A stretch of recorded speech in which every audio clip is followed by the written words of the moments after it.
Hey, Andrew, guess what? What's that, Sam? There's a youth movement going on in the NHL, and that includes the Stankoven line. The kids are carrying the mail lately. Yes, they are.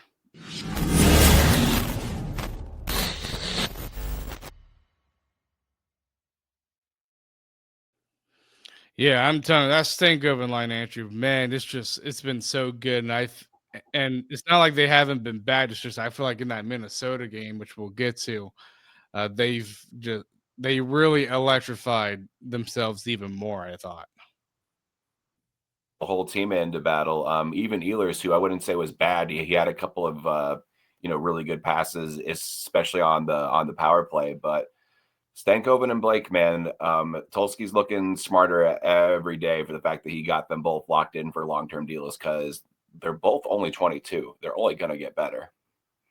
I know they really are, and I'm loving the long term deals just because they are really working out. Well, first things first, as we always do, Andrew, is we start with podcast news. So obviously, uh, we have SeatGeek, a great partnership with them, of course, and the fact that you get $20 off of your first purchase if you use promo code Caniac Report, all one word. It's a great deal if you're trying to save money on some tickets, whether that's to a hockey game, of course. We have a 7-game homestand coming up. A great chance to use that. And also to like a comedy show if you want to use it, or to a live concert. Another thing, too, is that we had the Caniac Report Plus. So for those of you who are listening to us on Apple, there's another great way to listen to us, and that is ad free. So if you hate all those ads, I, that is a great way to use and just have another avenue for you to hear us without all the ads. Another thing too is if you're watching us on YouTube, please hit that like button, hit that subscribe button, hit that notification bell so you never miss another episode. And also, if you're listening to us wherever you get your podcasts, Apple, Spotify, whatever, please leave a rating and a review. It really does help us out. And remember, Black Friday, November 28th, have it marked down in your calendars. No episode that day. So that's kind of all of the podcast news, Andrew. And the only thing I want to talk about when it comes to NHL news, because again, we have tons to talk about in this episode, is Adam Lowry. He is the heartbeat, obviously, of the Winnipeg Jets. He is their captain, and he got extended to a 5-year, $5 million contract. What do you think of that contract, Andrew? I think it makes a lot of sense for the Jets. I think he's, like you said, he's a real heart and soul player for that team. So happy for him that he's got some stability where he's at. And Winnipeg has, I think they've set themselves up to continue to grow and stay in contention out west. Yes, definitely. And for those of you who do not know Adam Lowry that well, think of him as like another Jordan Stahl type of player. He is very good in the faceoff circle. He's very good defensively as a center, and that's why Winnipeg really covets him because he makes very good defensive plays. And that's again, that's it of us talking about the NHL because I do want to talk about the Hurricanes here, as we know, Andrew, that all signs and even the coach said this in the fact that Chatfield, he's probably maybe going to be able to come back during this road trip. And there's a question out there, obviously, in the fact that if Chatfield's coming back, who do you replace on that blue line? Is it Riley or is it Nystrom? From the answers that I've gotten, and I will admit, I used to be on the side of letting Riley play, but the way Nystrom's playing, honestly, I probably prefer Nystrom over Riley. What are your thoughts on that?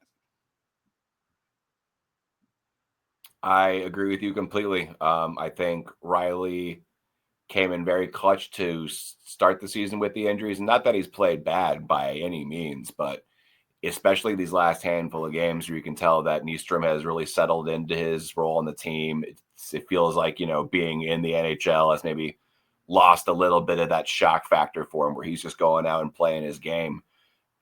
He's truly been an impactful player these last handful of games, and I don't think it's really even that hard of a choice at this point. With all due respect to Mike Riley, I'm glad we have him on the team. He's the kind of depth piece you need for a long playoff run. But here and now, if I had to make the choice today, I'm keeping Nystrom in with that a second thought.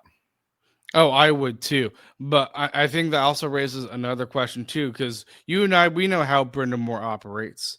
I mean, obviously he likes to have his right-handed defenseman playing on the right side and left-handed defenseman playing on their left.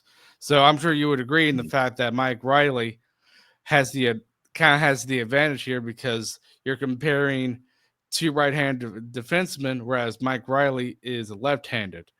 I mean, obviously, you want to play the best defenseman out there regardless, but what's your take on Brendan Moore's implementation of our defenseman there? I've had kind of similar. You don't want to say concern because I'm not going to sit here and even pretend that I know as much. I mean, I think it's as much about the handedness as it is. We've seen Brendan Moore maybe defer to players who have more experience, which does sometimes make sense. But going back to last season with like Brent Burns, I think it was very clear as day he was not a top pair defenseman. Brendan Moore kind of stuck with that familiarity of him being the older, more established player. So for both the handedness that you brought up, but also just because he is the more veteran player, I could see him going with Riley. Again, I would I could definitely go too. with Nystrom, but I don't think he really. I don't think he really has a bad choice here, though, and that's a great position to be in, where we might disagree with the choice. But that being said, am I upset that we have Mike Riley on the ice? Not at all. No, I'm not either. Heck, whenever I think of Mike Riley, Andrew, I think of that wraparound goal that he had against the Islanders. Like he went beast mode there. And just from seeing that, and I think we've seen it probably more times, even if he hasn't scored, in the fact that he's a big defenseman, and he can sometimes, not all the time, of course, but sometimes every now and then you see him going into that beast mode type of player where he just circulates the offensive zone while handling the puck. So I agree, there's no wrong decision there, but ultimately, obviously, you said you go with Nystrom. Do you think Brindamore goes with Nystrom? I think with how he's played the last handful of games, I'm more inclined to say yes than I normally would, given all the reasons I just laid out. But that being said, I do have this kind of hunch that it's going to be Riley that stays in, but I would softly disagree with that decision. I would too, but again, kind of like we said, like I do think Brandon is probably going to stick with Riley on the ice, but there's no wrong decision. It just shows how much good depth there is on the blue line for us. So again, if Slavin goes out again, if Ghost gets injured again, we obviously have Nystrom right there that can really play in your top six. So it's just it really is a great problem to have. And obviously, another thing too, Andrew, that was announced, and I think this warrants just a little bit of discussion. But WRL will simulcast the November 26th game against the Rangers and the December 27th game against Detroit. And Andrew, I'm kind of happy that they're doing this because it gives, obviously, even though it's local, it gives the Hurricanes more exposure. Wouldn't you agree with that? Yeah, I think it's actually a pretty big deal in terms of just this team really getting an even bigger foothold in that market in general. That's was always one of the bigger things that kind of separated the Raleigh area from like up here in Boston or in like New York when I would go and visit family and watch Ranger games with them, is that the local coverage and the ability to watch games locally without having to pay for like center ice or Hulu or something was just always much more prominent up there. And it's a testament to the consistency of this team that it's bringing in more, you know, the term casual fan sometimes feels like it's an insult. It's not. It's, some people watch multiple sports. They're not all going to be as, obsessed with the team as we are. So it's the Hurricanes, and I'm really excited to see it happen, even if it doesn't particularly affect me up here in Boston. But um, I think for the diehard fans who have been with this team for a long time, I think this should be a big deal to you. That it's obviously a uh, a result of their continued success and how they've really cemented themselves in the area as a cultural phenomenon. Yes, I completely agree. And even though I do like it, it's only 2 games. So I do think there is a bit more work in order to expose the Hurricanes more to not just locally, but nationally. Like, and Andrew, I mean, you, I just want to clarify here. You can only watch Hurricane games on FanDuel, right? Yeah, so what how I watch them is I have the NHL Center Ice package, so I get every Okay. single game. The question is sometimes you get the feed from both teams, but there's sometimes when they're on the road that I do get stuck watching the opposing teams broadcast, which you miss hearing from Mike and Trip, but like it is Yeah. kind of cool, kind of hearing how like the other uh, teams, broadcast teams, talk about us. Getting commercials from like Canada and stuff's always kind of an interesting experience of how they have the exact same companies as us. They're just called something a little different. So it's just kind of cool sometimes to see through someone else's eyes, I guess, if that makes any sense. Yeah, it kind of does. But I mean, and I'm not here to criticize like center ice or anything, but I do think obviously, and I think part of it's too because the Hurricanes have been successful for a very very long time. Just have never hit the crown jewel, of course, with the Stanley Cup.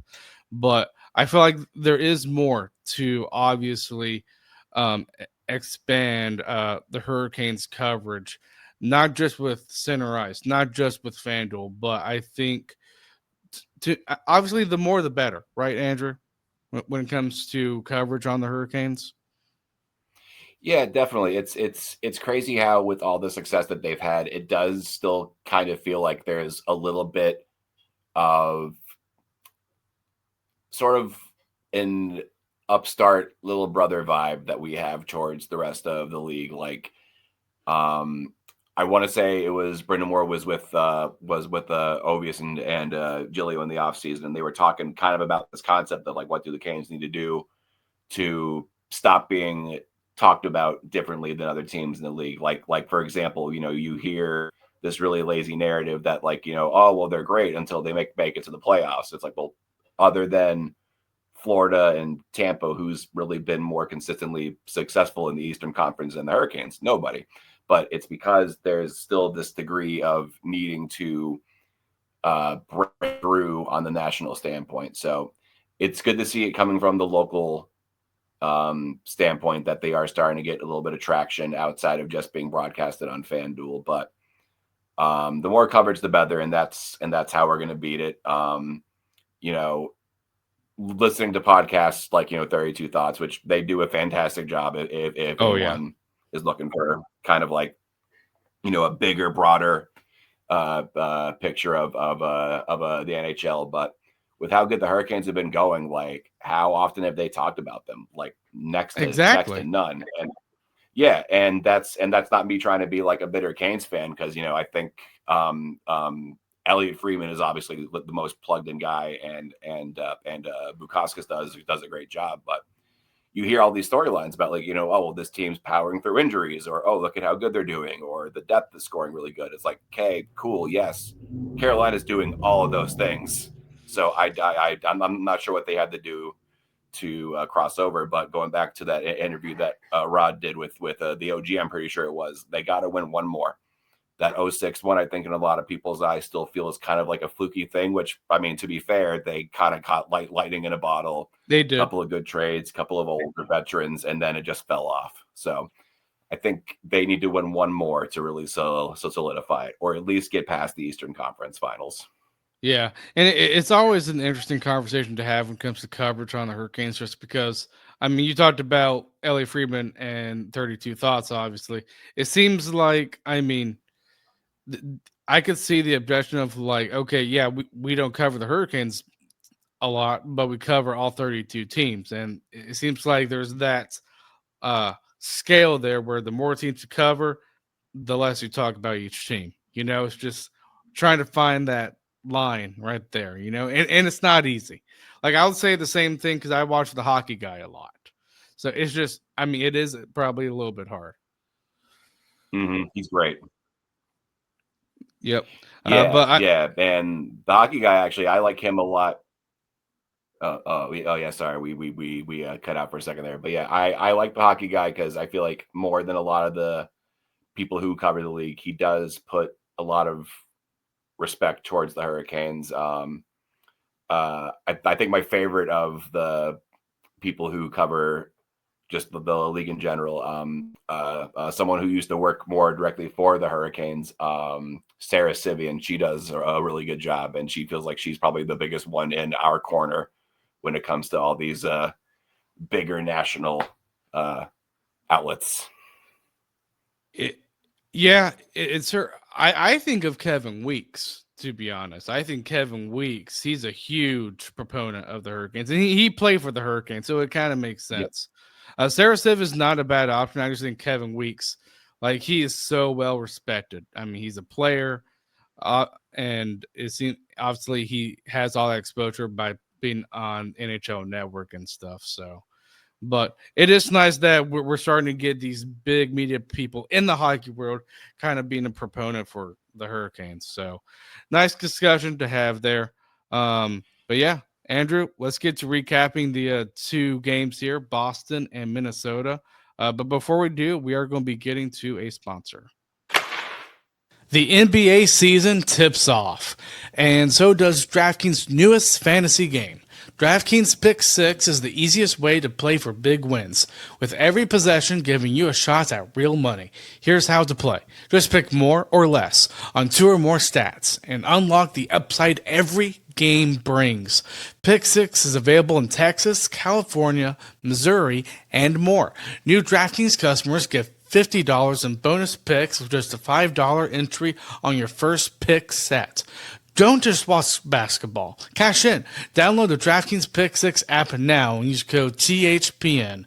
That's code THPN. Play just $5, get $50 in Pick 6 bonus picks.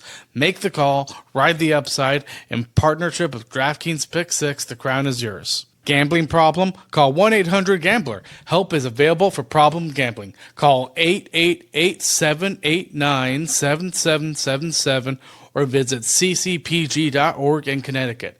Must be 18 plus. Age and eligibility restrictions vary by jurisdiction. Pick 6 not available everywhere, including New York and Ontario. Void where prohibited. One per customer. Bonus awarded as non-withdrawable. Pick 6 bonus picks that expire in 14 days. Limited time offer. See terms at pick6.draftkings.com/promos. All right, Andrew. So, before we get to the Boston game, I want to give you the floor, and I want you to talk about your experience, obviously, at the Boston game because you were there, actually. Yes, I was. I did the full Boston experience. I took the train in with a few of my buddies from the area. Sat up in the balcony with a bunch of the diehards, and yeah, if you ever get a chance to visit this city, it is just kind of like there's something about it that will remind you of Raleigh. It's like, yes, it is a major city. It's a major hub in the Northeast, but it does kind of have that small town friendly vibe more so than like a New York. And that really does carry over into Bruins games. Like, the Patriots games and Celtics less so in my experience, but Boston fans in general, I feel like if you show up and you're willing to take a joke and give it back, they'll embrace you very quickly. So I will say that off the jump, that as far as a visiting fan, Boston, even though I'm biased because I've lived here for over a decade, like they're the best as far as like the Northeast Eastern fans go. As far as the game itself, I've been going to games there, like I said, for over a decade. I don't think I've ever seen the Garden that quiet. Granted, it was a transition phase, but Carolina absolutely suffocated that arena. Like you would hear like maybe off in like one corner, like a group of guys trying to get a "Let's Go Bruins" chance. It would pick up for a second and it would die down. Like the crowd never got going. Which like I said on a X and a Blue Sky, I think I called the game a mild snooze fest. But when Carolina's playing their game, that's what it's going to be sometimes. So good win. I think if I'm not mistaken, between both games up here and when I come home and going to Raleigh, I think I'm on an 8-game winning streak for seeing the Canes Wow. in person. So, uh, Dundon, if you're serious about winning a cup, you will give me C's and tickets and pay for my tickets to and from. That's all I'm going to say. Do you care about championships or not? It's right there in front of you. Yeah, well, that luck has not transpired with me. I've been a season ticket holder for a couple years. Got it. I found out I got a new one today, but well, they've lost plenty of games with me being a season ticket member. So I know I'm not the piece of luck, unfortunately. But the Boston game, let's get to it though. Obviously, we know with Boston, Andrew, it's not their offense that's intimidating. It's not even their defense. In fact, Charlie McAvoy is out. But the biggest thing with Boston is Jeremy Swayman, because we know how good Swayman can be. We know this is probably going to be a bit of a grinding game. And believe it or not, I thought this was one of those games, Andrew, and I want to hear your take on this. I thought our bottom six players uh, kind of outshone our top six players, I would say. Just a little bit more. Not much, but just a Yeah, little bit more. Yeah, I think even though Boston is definitely in a bit of that transition phase, one of the things I was talking about with a lot of people about the Bruins is maybe they are overachieving a bit, and maybe for their Mhm. long term success, that might actually not be a good thing. But they do still have top end talent, and Swayman is, I think, one of the top goalies in the entire league. So I think they were able to muck it up with the top six enough and have Swayman be dialed in enough against the Ahos and the Stankoven line so that it did open the door for the bottom six guys like Taylor Hall or even guys like Nystrom to kind of be the heroes of the game, and they stepped up and they delivered. They really did, because even though we didn't score in that first period, we did score in the second period. And I think you take the similarities from the games we're talking about in this episode, Boston, Minnesota. It seems like our best period is the second period. I don't know what it is, but it's just like we're dominant always during that period. And you have Stahl scoring from Nystrom and Carrier, a hardworking goal. Stahl was able to get it one-handed above the goal Swayman's pads, and then you have Jankowski scoring off of a rebound. Like those are two great, hard-working goals. Yeah, there's a bit of a trend developing here where just put the pucks on net and grind it out in front of the goalie and good things happen. I think that's something we've seen this team kind of fall into in the past, where they do become very perimeter oriented. But Yep, they sort can. of like what we've been saying about Stahl and Martinuk and whoever's on the opposite wing for a few years now. Stankoven, Blake, and Ehlers are kind of doing that same thing where they're just driving the net, and even though they do it with more skill, they're still like being gritty about it and getting those dirty goals. So in games in both of these games, that's what got them 3 out of 4 points. So that in terms of that's a very encouraging trend that we're seeing with this team. Yes, and I think what's really encouraging, obviously, because I mean, the third scoring line is what we call with whether it's Jankowski or KK centering that line. I mean, you look at previous seasons, sometimes that third scoring line isn't really a factor, but it is this season, and that's huge, especially when you're trying to win a Stanley Cup, Andrew. Yeah, if Hall and Robinson can even like do half of what they're doing right now in the playoffs, that could be something that helps them get over the hump. Obviously Taylor Hall's resume speaks for itself. He got stuck on a couple of bad teams before coming to Carolina, and then Mhm. really got his career kind of revitalized at this point in his career. But man, Eric Robinson just continues to impress me every single game, and it it shouldn't be surprising anymore because we should have gone through that last year when he busted onto this thing Oh with yeah. us. But he just does so many little things right, and because he is that kind of grinder, I'm going to do all the small things to make the game stay in control. Whenever he pops off with a shot, it's just the skill that guy has. He's sneaky about it. He really is. He is, and I like that you said sneaky because I felt like that's what kind of Taylor Hall did in that third period there with his goal. Like he was coming in, and then he kind of did a bit of a sneak play there by just uh, dangling the puck just a little bit just to get a past Swayman. And I mean, we already talked about Hall and Robinson, that line just being very, very good, but also another thing that I really appreciated this game. Obviously, we know Kochekov played. I thought he was very, very good. I hated that he couldn't get the shutout, Andrew. But what were your thoughts on Kochekov's performance? Yeah. PK, the road's there for you, man. Freddie has been he's been good. We're gonna get to Freddie in the next game. I was a little surprised at how some of the fans kind of turned on him after the Minnesota game.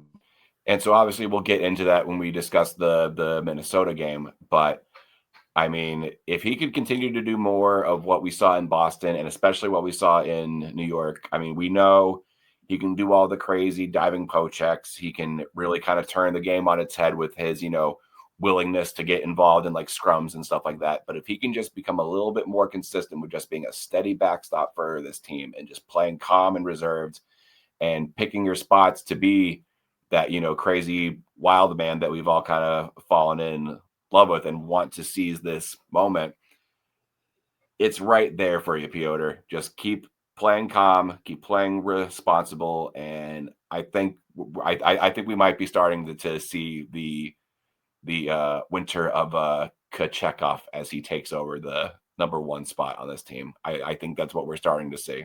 I hope so. I hope I didn't just jinx him. Oh, I hope so too. Well, I mean, goalies are very hard to predict, and again, we'll talk more about goaltending as we get to the Minnesota game. But yeah, Mm-hmm. Kochekov, it seems like he played well against at Madison Square Garden. He played well tonight. I think the only game he didn't play well as because there was one game. I believe it was one of the weekend games. I'm trying to remember here. Uh, I mean, there's 82 games in the season, guys. Sometimes these games can kind of come together. I think it was it might have been the Vancouver game, or maybe Buffalo. I can't remember, but it was one of those home games. But regardless, I think Kochekov has played pretty good. And do you have any other thoughts about the Boston game, Andrew? Uh, Solid win. Thank you again to Bruins fans for being frankly very funny and gracious host, and I look forward to next season when I can watch my Canes beat your teddy bears all over again. Yes, definitely. Now, actually, there is one more thing I do want to say about the game, and it's revolving around our special teams. Now, obviously, the goal didn't really matter about at the end because we were going to win because Boston did score, but I mean, it was on the power play. But I kind of am seeing this trend, Andrew. It seems like we're kind of letting in some power play goals here. Uh, I know we kind of talked about this in the last episode, but you just think that the Hurricanes are just going to through it just a little bit and will eventually be picked back up, or you think this is a natural concern? I think it's more of just them going through it a little bit. For the power for the penalty kill, you really can't talk enough about how much missing Slavin and Chatfield is going to do to that. Oh yeah, And also, when you have a couple weeks of not so great play going against what's been, literally since Rod took over this team. Just if nothing else you can say about this team consistently, they are exceptional on the penalty kill. So it hasn't really reached the point of concern for me. More of just sort of we're going through a bit of a phase where I think you just got to kind of roll your eyes and be like, get well soon, Slavin. Oh yeah. Uh-huh. I do think that too, to be honest. But it's funny because you can't call yourself there. You said power, and they're like, "Oh, penalty kill." Because if you Yeah. said power play, I'm like, "Oh no." The power play has been excellent since Rod took over, said nobody ever. Oh well, look at that, Andrew. Now we're going to get floods of comments right now. People saying, "What? Why are you saying the power play is great?" No, Well, we're just trying to be funny. we need to hire a power play coach because that's a thing. Oh man, sometimes these tangents, Oh they yeah. crack me up. I still love every Hurricanes fan out there. It's just you guys crack me up sometimes. Oh Um, yeah. Now the Minnesota game, Andrew, you can tell in that first period it was pretty much Minnesota. Like Canes kind of were not prepared in that first period. It was a bit rough. Anderson played. You had Faber scoring. I do not blame that goal on Anderson. That was off of Faber's skate and in. And when it comes to redirections in general, like whether it's late or not, they are hard to stop. So I don't really blame Anderson on that goal. What were your thoughts on that Faber goal?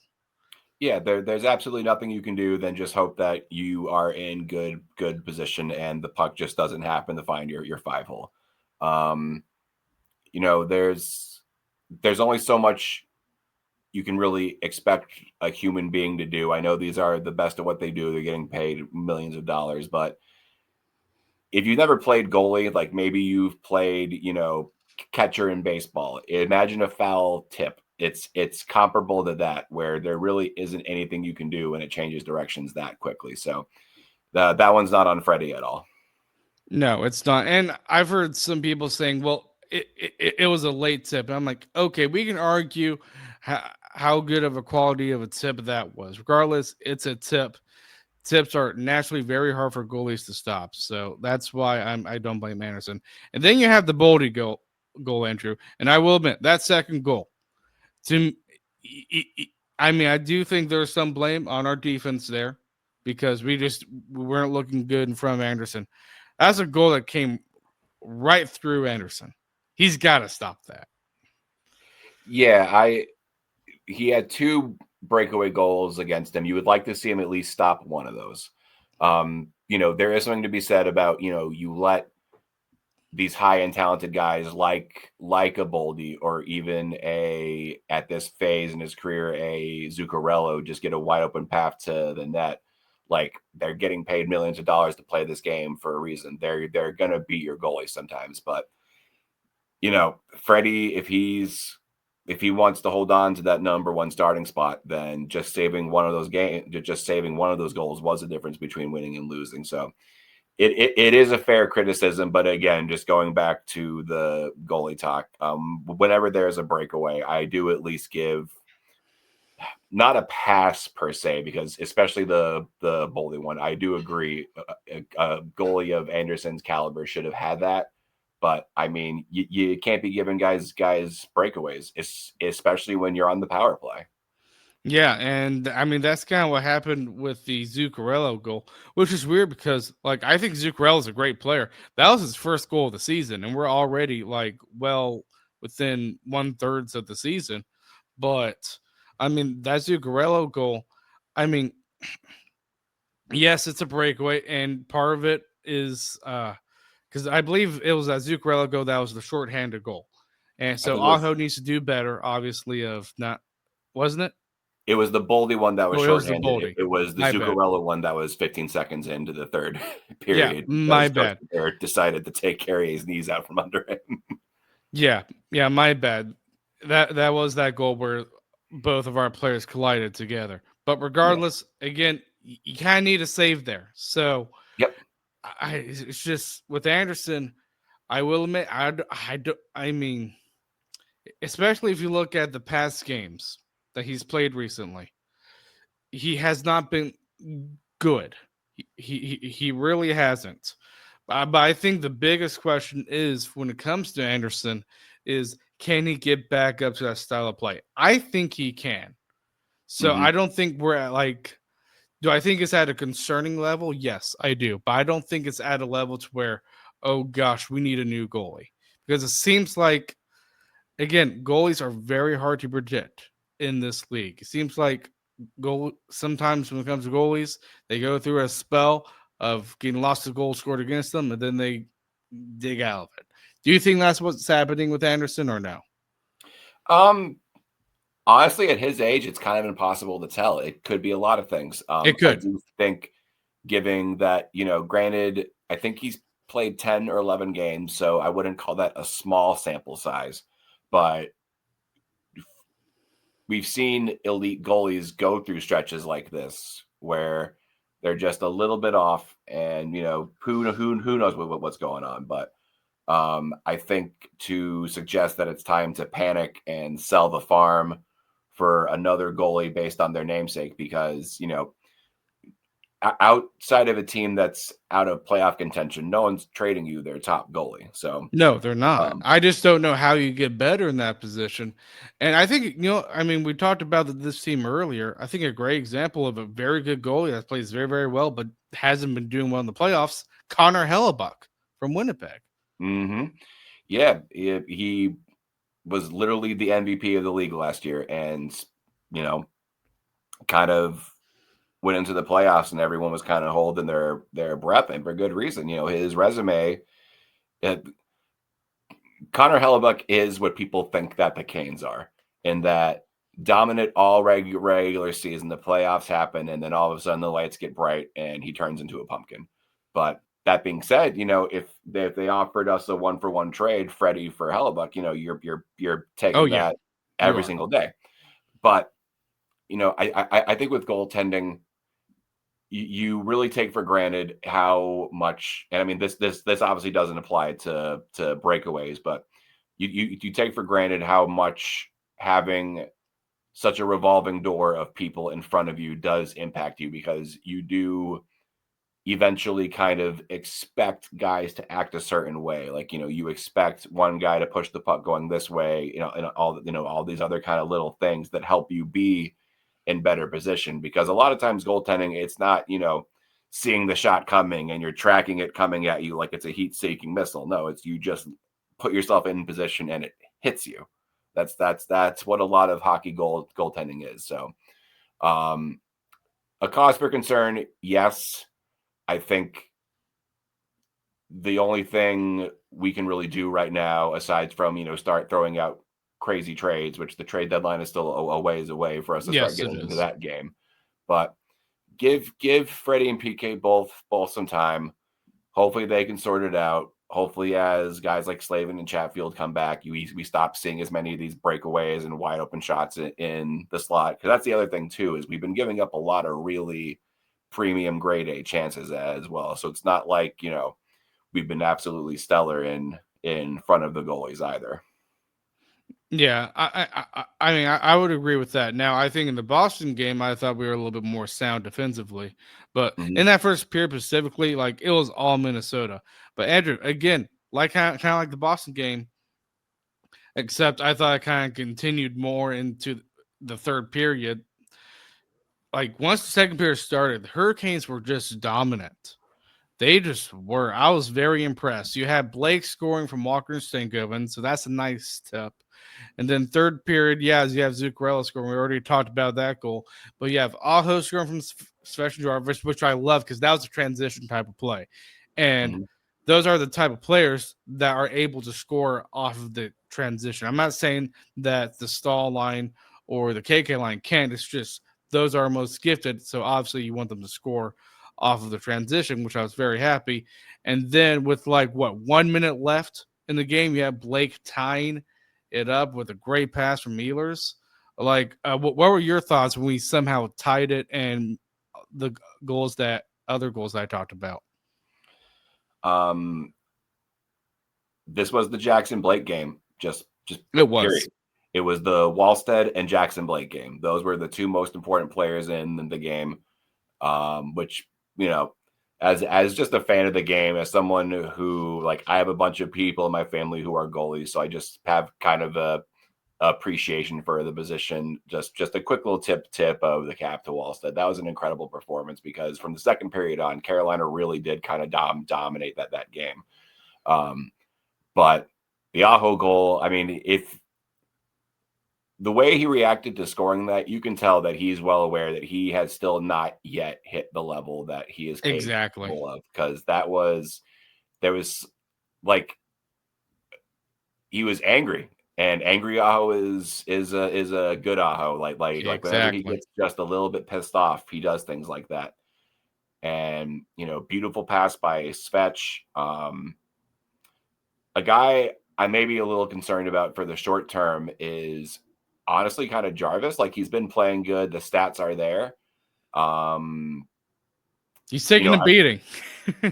yeah, but he's the poor guy's been getting whacked in the face so many times. You wonder if it's messing with his with his game a little bit. But great goal by Aho, big leadership moment by him to score that, and then just Blake, the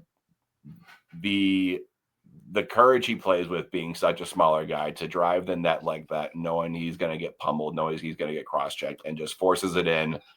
Clutch moment late in the game, and then he had a couple of chances to end it in a He did. overtime too. So hopefully, as he continues to play at this level, he'll hone in his finishing skills a little bit. But man, the future for him in Stankoven, I'm so excited about having those guys locked up long term, because I think we officially need to start counting them as core players if we weren't already. Yep, that's why I'm wearing my Stankoven jersey.